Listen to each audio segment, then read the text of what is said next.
بسم اللہ الرحمن الرحیم۔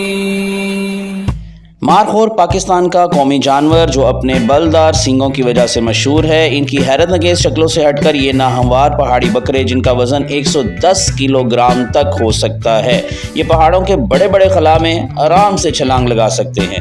تو آج اس قومی جانور کی ہم کچھ خصوصیات آپ کے سامنے رکھتے ہیں۔ سب سے پہلے اس کے نام پر آ جاتے ہیں۔ جو اس کا نام ہے وہ پرشین یعنی کہ فارسی اور کچھ حد تک پشتو کے الفاظ سے مل کر بنا ہے۔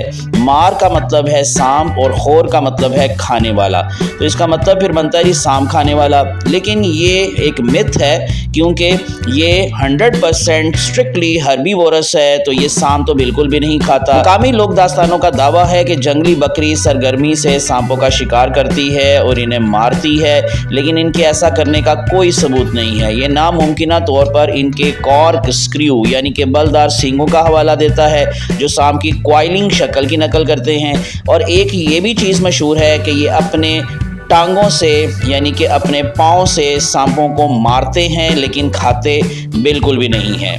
اب اسی کو مائنڈ میں رکھتے ہوئے ان کا جو سلائیوا ہے، جب یہ کٹنگ کرتے ہیں تو ان کے سلائیوا کو تریاک کے طور پر استعمال کیا جاتا ہے۔ مارخور بدنام زمانہ میلے کھانے والے ہیں، یعنی کہ یہ گندگی اور گندی چیزیں کھاتے ہیں جس کی وجہ سے ان سے بہت زیادہ بھی آتی ہے، اسمیل بھی آتی ہے۔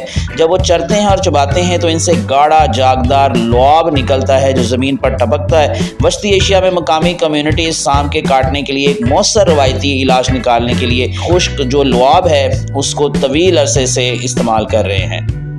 مارخور کے بارے میں ایک interesting fact about their sexual dimorphism, یعنی کہ نر اور مادہ کا فرق آسانی سے معلوم کیا جا سکتا ہے۔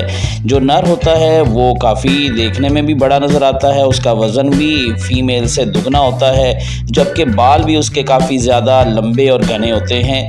نر مارخور کے جو سینگ ہوتے ہیں وہ 5 فیٹ 4 انچز تک بڑھ سکتے ہیں، جو کہ بہت سے انسانوں سے بھی لمبے ہوتے ہیں۔ اس لیے ان کے سینگوں کو نیزہ بازی جیسے کھیلوں میں بھی استعمال کیا جاتا رہا۔ جو فیمیل ہوتی ہیں ان کے سینگ بہت چھوٹے ہوتے ہیں، تقریباً 10 انچ ان کی لمبائی ہوتی ہے، اسی وجہ سے ان میں آسانی سے فرق دیکھا جا سکتا ہے۔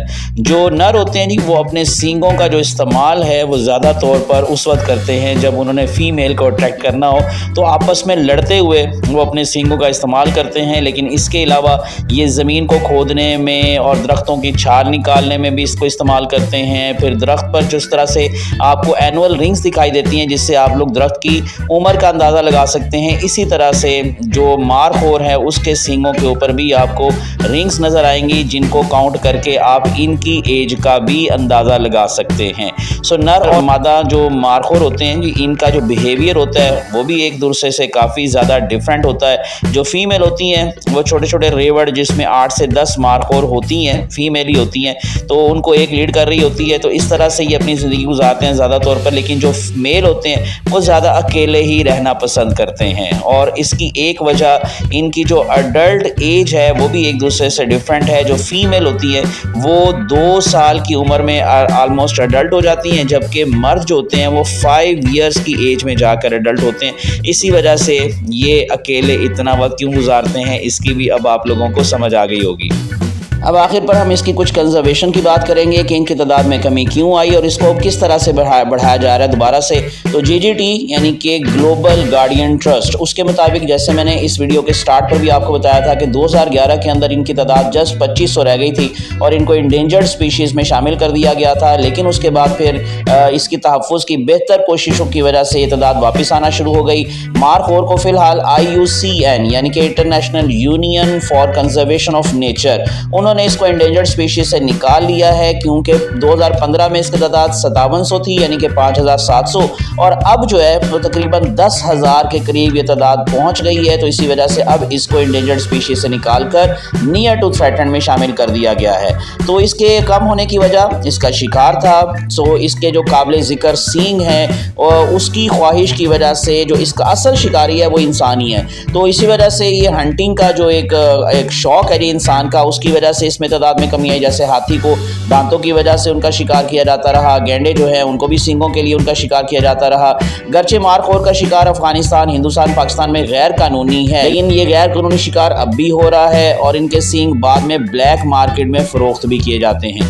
اگرچہ مارخور کا شکار زیادہ تر غیر قانونی ہے، لیکن حکومت پاکستان ہر سال مارخور کی 3 ذیلی اقسام میں سے ہر ایک کے شکار کے لیے 4 اجازت نامے جاری کرتی ہے۔ چنانچہ اس کی پھر آکشن یعنی کہ نیلامی کی جاتی ہے اور اس کے بعد پھر 12 مارخور جو ہے وہ سال میں شکار کرنے کے لیے لائسنس فروخت کیے جاتے ہیں۔ جو اس کی رقم ہے وہ تحفظ کی کوششوں میں ہی استعمال کی جاتی ہے، یعنی کہ مارخور کو مار کر مارخور کی ہی تحفظ کی کوششیں کی جاتی ہیں۔ یہ بھی بہت دلچسپ ہے۔ اب کافی کوششیں کی جا رہی ہیں اور اس کی تعداد کو بڑھانے کی کوشش کی جا رہی ہے۔ ہمیں بھی اپنا رول پلے کرنا ہے اور اپنے قومی جانور کو بچانے کی کوشش کرنی ہے، اویئرنیس دینی ہے لوگوں کو، اسپیشلی کیونکہ ہم یہاں پر بیٹھ کے صرف اویئرنیس دے سکتے ہیں، اصل میں جو ان کی نیٹو ایریاز ہیں یعنی کہ جو ہلی ایریاز ہیں وہاں کے لوگوں کو سمجھانا ہوگا۔ یہ تھی جی کچھ دلچسپ حقائق اباؤٹ دا مارخور۔ تو انشاءاللہ اسی طرح کی مزید آپ لوگوں کو ویڈیوز ملتی رہیں گی۔ چینل کو سبسکرائب کر کے پریس کر لیں بیل آئیکن۔ اللہ حافظ۔ پاکستان زندہ باد۔